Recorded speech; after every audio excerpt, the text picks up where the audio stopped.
एक एसडीएम साहब की पोस्टिंग एक शहर के अंदर होती है और वहाँ पर मेहनत और ईमानदारी से वो अपना काम कर रहे थे।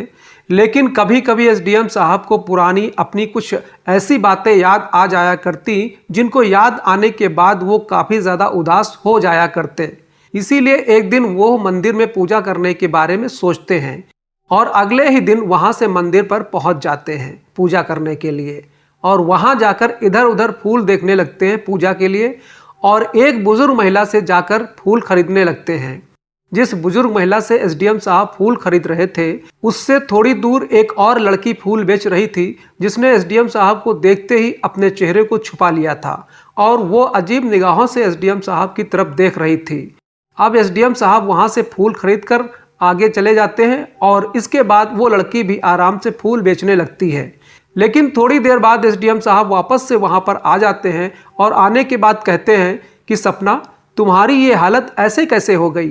कौन थी सपना और कौन थे एसडीएम साहब और किस वजह से सपना एसडीएम साहब को देखकर अपना चेहरा छुपा रही थी? दोस्तों, इस कहानी की पूरी सच्चाई के बारे में जानने की कोशिश करते हैं इस वीडियो के माध्यम से। दोस्तों, इस कहानी की शुरुआत होती है उत्तर प्रदेश के एक छोटे से शहर लखीमपुर से, जहाँ की गलियों में हल्की हल्की धूल उड़ती थी, जहाँ सुबह की चाय की खुशबू हर घर से उठती थी और जहाँ एक लड़का रहता था जिसका नाम था रोहन। एक ऐसा लड़का जिसके चेहरे पर हमेशा एक मासूम सी मुस्कान खिलती थी, जिसकी आंखों में बड़े बड़े सपने पलते थे और उसके दिल में कुछ कर दिखाने की चाहत हमेशा जिंदा रहती थी।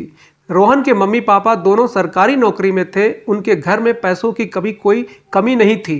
हर सुख सुविधाएं रोहन के पास थीं। अच्छे कपड़े, स्वादिष्ट खाना, नई साइकिल और यहाँ तक कि हर साल नया स्कूल बैग भी।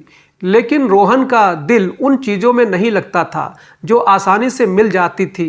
वो कुछ बड़ा करना चाहता था, कुछ ऐसा जो उसकी ज़िंदगी को यादगार बना दे, कुछ ऐसा जो लोग सालों तक याद रखें। जब रोहन ने अपनी 12वीं कक्षा पास की तो उसके मम्मी पापा की खुशी का ठिकाना नहीं रहा। उन्होंने अपने लाडले बेटे के लिए एक बड़ा प्लान बनाया और उससे लखीमपुर से थोड़ा दूर एक बड़े और शानदार प्राइवेट कॉलेज में दाखिला दिलवा दिया। वो चाहते थे कि उनका बेटा पढ़ लिख कर एक अच्छी ज़िंदगी जिए, एक बड़ा इंसान बने और उनका नाम रोशन करे। रोहन भी बहुत खुश था, उसकी आंखों में चमक थी। वो सोच रहा था कि अब कॉलेज की ज़िंदगी शुरू होगी, नए दोस्त बनेंगे, खूब मस्ती होगी, क्लास में बैठकर नई नई चीज़ें सीखने को मिलेंगी और पढ़ाई के साथ साथ ज़िंदगी को जीने का असली मज़ा आएगा। उसने अपने बैग में किताबें भरी, नए कपड़े पहने और कॉलेज के पहले दिन के लिए तैयार हो गया। लेकिन दोस्तों, किसे पता था कि कॉलेज का वो पहला दिन उसकी ज़िंदगी को हमेशा हमेशा के लिए बदल देगा। एक ऐसी घटना होने वाली थी जो रोहन के सपनों को एक नई दिशा दे देगी। जैसे ही रोहन कॉलेज के बड़े से गेट के अंदर घुसता है तो चारों तरफ उसे नए चेहरे दिख रहे थे। कुछ लड़के हंसते बात करते हुए जा रहे थे, कुछ लड़कियां अपने दोस्तों के साथ गप्पे मार रही थी और कॉलेज का माहौल ऐसा था कि हर कोई अपनी नई जिंदगी से खुश नजर आ रहा था। रोहन भी अपने दोस्तों के साथ क्लास की तरफ बढ़ रहा था। तभी उसकी नज़र एक लड़की पर पड़ी जिसका नाम था नेहा। नेहा उसी की क्लास में थी और दोस्तों, वो इतनी खूबसूरत थी कि रोहन उसे देखते ही अपना दिल हार बैठा। उसकी बड़ी बड़ी काली आंखें जो किसी को भी अपनी गहराई में डुबो दे, लंबे काले बाल जो हवा में लहराते हुए किसी का भी ध्यान खींच ले और वो मासूम सी मुस्कान जो दिल में एक अजीब सी हलचल मचा दे। नेहा को देखते ही रोहन के दिल में मानो आग लग गई। वो बस उसे देखता रहा। उसकी एक झलक ने रोहन को ऐसा जादू कर दिया कि वो अपने आप को रोक ही नहीं पाया और कॉलेज के पहले दिन से ही रोहन का मन पढ़ाई से ज़्यादा नेहा की तरफ भटकने लगा। वो क्लास में बैठता तो किताबें खोलता ज़रूर था, लेकिन उसकी नज़रें बार बार नेहा की तरफ चली जाती थी। वो हर वक्त बस उसे देखता रहता, उसकी एक झलक पाने के लिए इधर उधर नज़रें घुमाता और जब नेहा मुस्कुरा देती तो रोहन का दिल जोर जोर से धड़कने लगता। लेकिन हिम्मत नहीं जुटा पा रहा था कि नेहा से कुछ कहे, अपने दिल की बात उसके सामने रखे, उसे बताए कि वो उसके बिना एक पल भी नहीं रह सकता है। दिन बीतते गए, 10 से 15 दिन ऐसे ही निकल गए। रोहन बस दूर से नेहा को देखता रहा, उसके बारे में सोचता रहा। रात को सोते वक्त उसके ख्यालों में खो जाता, लेकिन कुछ कहने की हिम्मत नहीं कर पा रहा था। वो सोचता कि अगर नेहा ने मना कर दिया तो क्या होगा, अगर उसने दोस्ती भी तोड़ दी तो वो कैसे जिएगा। लेकिन फिर भी उसके दिल में एक आग जल रही थी जो उसे चुप रहने नहीं दे रही थी। फिर एक दिन किस्मत ने उसे मौका दे दिया। कॉलेज की कैंटीन के पास नेहा अकेली खड़ी थी। कोई उसके साथ नहीं था, बस वो अपनी कॉफ़ी की चुस्कियां ले रही थी और बाहर की तरफ देख रही थी। रोहन का दिल जोर जोर से धड़क रहा था, उसके पैर कांप रहे थे। उसे लग रहा था कि अगर अभी नहीं बोला तो शायद ये मौका फिर कभी नहीं आएगा। वो धीरे धीरे नेहा के पास गया, अपने कांपते हाथों को जेब में छुपाया, गहरी सांस ली और अपनी सारी हिम्मत जुटाकर बोला, नेहा, मैं तुमसे कुछ कहना चाहता हूँ। मैं तुम्हारे बिना नहीं रह सकता। मुझे तुमसे प्यार हो गया है। ये सुनते ही नेहा थोड़ी देर के लिए चुप हो गई। उसने कॉफ़ी का कप नीचे रखा, रोहन की तरफ देखा और फिर उसकी आंखों में एक चमक आई। उसने हल्के से मुस्कुराते हुए कहा, रोहन, मुझे भी तुमसे प्यार हो गया है। मैंने भी तुम्हें इन 15 दिनों में नोटिस किया। तुम्हारी नज़रें मुझसे हटती ही नहीं थी और सच कहूँ तो मुझे भी तुम अच्छे लगने लगे थे। दोस्तों, उस पल रोहन की खुशी का ठिकाना नहीं रहा। उसे लगा जैसे पूरी दुनिया उसकी मुट्ठी में आ गई हो, जैसे आसमान के सारे तारे उसके लिए चमक रहे हों, जैसे उसकी ज़िंदगी का हर सपना सच होने वाला हो। उसने नेहा की तरफ देखा। उसकी मुस्कान को देखकर उसका दिल नाच उठा और उस दिन से उनकी ज़िंदगी में प्यार की बहार छा गई।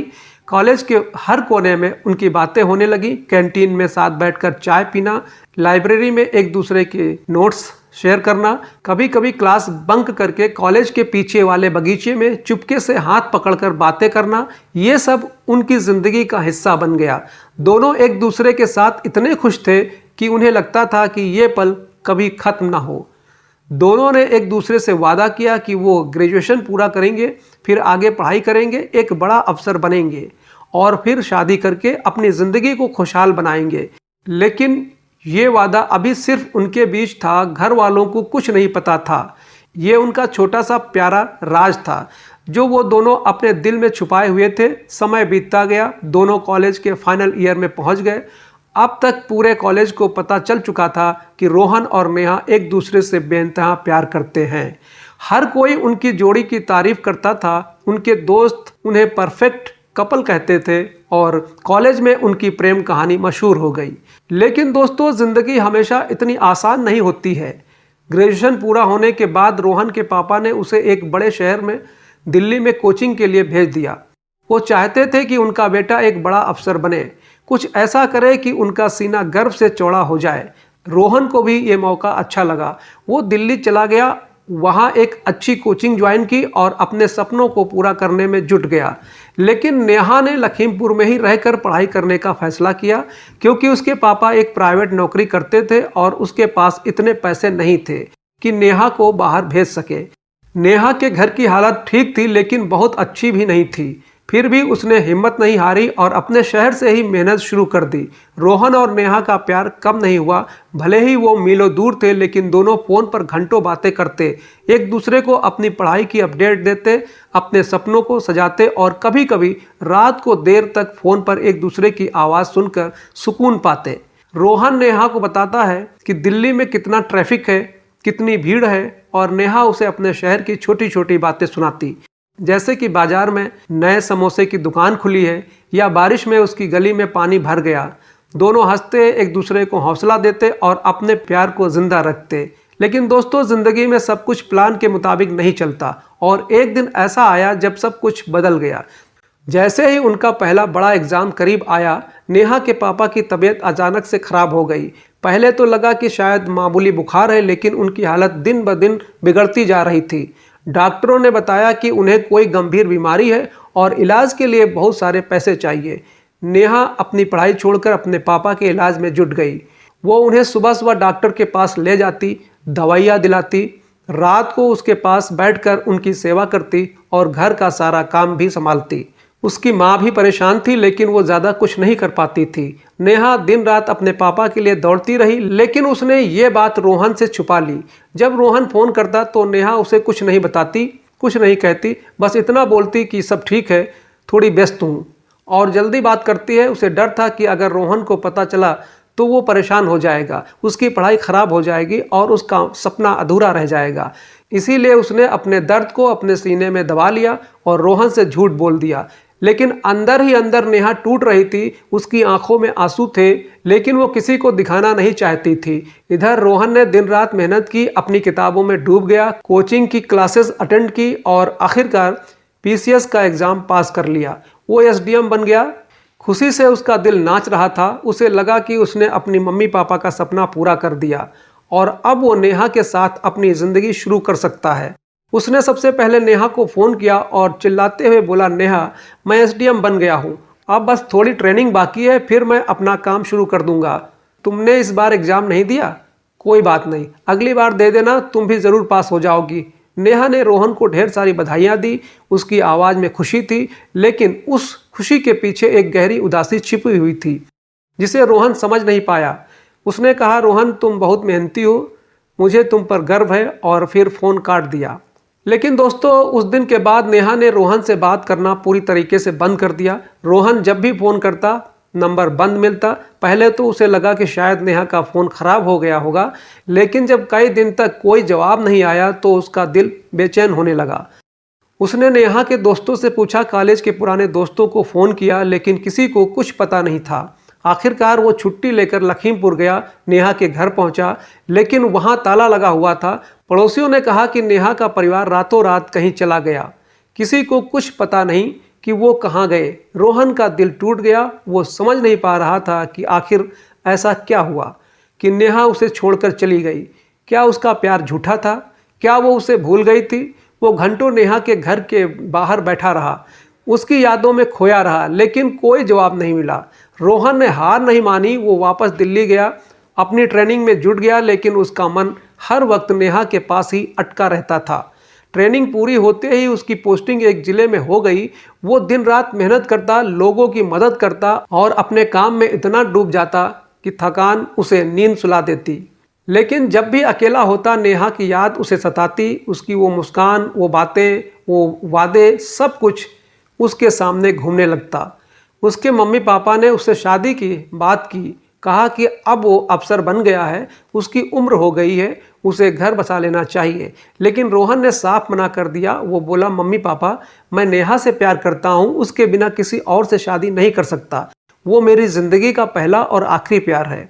उसके पापा ने कहा, बेटा, अगर तुम उससे इतना प्यार करते हो तो हमें उसका पता बता दो, हम बात करेंगे, शादी करवा देंगे। ये सुनते ही रोहन की आंखों से आंसू छलक पड़े। वो फूट फूट कर रोने लगा और बोला, पापा, अगर मुझे पता होता तो क्या मैं इतने सालों से परेशान रहता?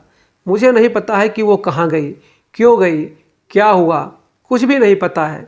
समय बीतता गया। रोहन की पोस्टिंग अयोध्या में हो गई।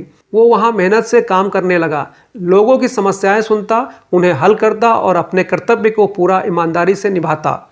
लेकिन नेहा की याद उसे चैन से जीने नहीं देती है। वो सोचता है कि क्या नेहा उसे भूल गई? क्या वो किसी और के साथ खुश है, या क्या उसे कोई मजबूरी थी? एक दिन उसने सोचा कि क्यों ना भगवान राम के मंदिर में जाकर प्रार्थना की जाए, शायद भगवान उसकी सुन ले, शायद उसे कोई रास्ता दिखा दे।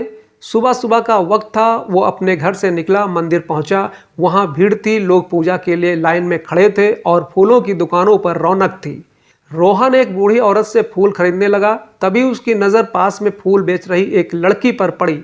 उस लड़की ने अपना चेहरा दुपट्टे से ढक रखा था, लेकिन उसकी आंखें रोहन को अजीब नज़रों से देख रही थी। रोहन ने उसे नोटिस किया। उसे लगा कि वो आंखें जानी पहचानी हैं, लेकिन उसने कुछ नहीं कहा। फूल लेकर वो आगे बढ़ गया, लेकिन कुछ कदम चलने के बाद उसने पीछे मुड़कर देखा। उस लड़की ने अपना दुपट्टा हटाया और रोहन की सांसें थम गई। वो नेहा थी। रोहन के पैर अपने आप नेहा की तरफ बढ़ गए। वो तेजी से उसके पास पहुंचा और बोला, नेहा, तुम यहाँ फूल बेच रही हो? ये सब क्या हो गया? तुम कहाँ चली गई थी? नेहा ने पहले तो चेहरा छुपाने की कोशिश की, लेकिन फिर चुपचाप रोहन की तरफ देखने लगी। उसकी आंखों से आंसू बह रहे थे और रोहन की आंखें भी नम हो गई। नेहा बोली, रोहन, तुम पूजा कर लो, यहाँ मत रुको, मेरे ग्राहक चले जाएंगे। लेकिन रोहन ने कहा, नेहा, 5 साल बाद हम मिले हैं और तुम मुझसे इस तरीके से बातें कर रही हो। आखिर मेरी गलती क्या थी? तुमने मुझसे बात करना क्यों बंद कर दी? नेहा कुछ नहीं बोली, बस उसे जाने को कहती रही। आखिरकार रोहन ने सारे फूल खरीद लिए, बूढ़ी औरत को दे दिए और नेहा से बोला, अब तो बात करोगी? चलो पास के कैफ़े में कॉफ़ी पीते हैं, मुझे सब कुछ जानना है। नेहा मजबूरी में रोहन के साथ चली गई। कैफ़े में बैठकर रोहन ने नेहा से पूछा, तुमने मुझसे बात करना क्यों बंद कर दिया? क्या हुआ था? तुम कहाँ चली गई थी? नेहा की आंखों में आंसू आ गए। वो बोली, रोहन तुम एसडीएम बन गए थे। मैंने सुना था कि बड़े लोग कामयाबी के बाद अपने प्यार को भूल जाते हैं, उन्हें घमंड हो जाता है। मुझे लगा कि तुम भी मुझे भूल जाओगे, तुम्हारे लिए बड़े बड़े रिश्ते आएंगे और मैं एक गरीब लड़की हूँ, तुम्हारे लायक नहीं हूँ, इसीलिए मैंने तुमसे दूरी बना ली। सोचा कि तुम्हें अपनी ज़िंदगी में आगे बढ़ने दूँ। रोहन ने कहा, नेहा तुमने ऐसा कैसे सोच लिया? मैंने आज तक शादी नहीं की है, मैं तुम्हारा इंतज़ार कर रहा था, तुम मेरे लिए सब कुछ हो, मैं तुम्हें कभी नहीं भूल सकता। ये सुनकर नेहा रोहन से लिपट गई। बोली, मुझे माफ़ कर दो, मैं गलत थी, मुझे लगा था कि तुम्हें मेरे बिना बेहतर ज़िंदगी मिलेगी। फिर नेहा ने अपनी कहानी सुनाई। उसे बताया कि उसके पापा की तबीयत ख़राब होने के बाद वो लोग लखनऊ चले गए थे इलाज के लिए। सारी जमा पूंजी खर्च हो गई, लेकिन पापा बच न सके। माँ की तबीयत भी ख़राब हो गई और घर की जिम्मेदारी नेहा पर आ गई। वो अयोध्या आई, अपनी बुआ के साथ फूल बेचने लगी ताकि अपने छोटे भाई बहन और माँ का ख्याल रख सके।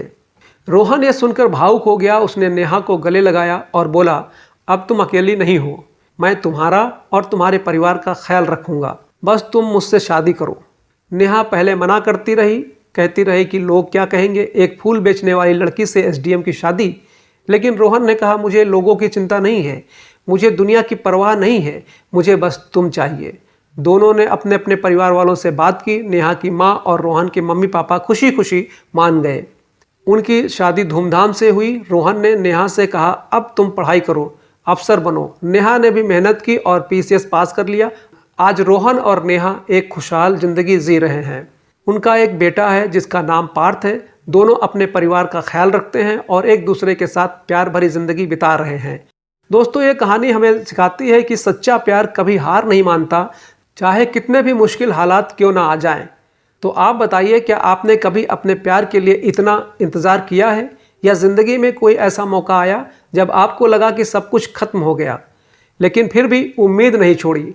कमेंट करके हमें ज़रूर बताइएगा। और हाँ, अगर कहानी अच्छी लगी हो तो वीडियो को लाइक कर दीजिए, अपने दोस्तों को शेयर कर दीजिए। और अगर आपने अभी तक हमारा चैनल सब्सक्राइब नहीं किया है तो कृपया करके चैनल को सब्सक्राइब कर लीजिए ताकि हमारा हौसला बना रहे। धन्यवाद। जय हिंद।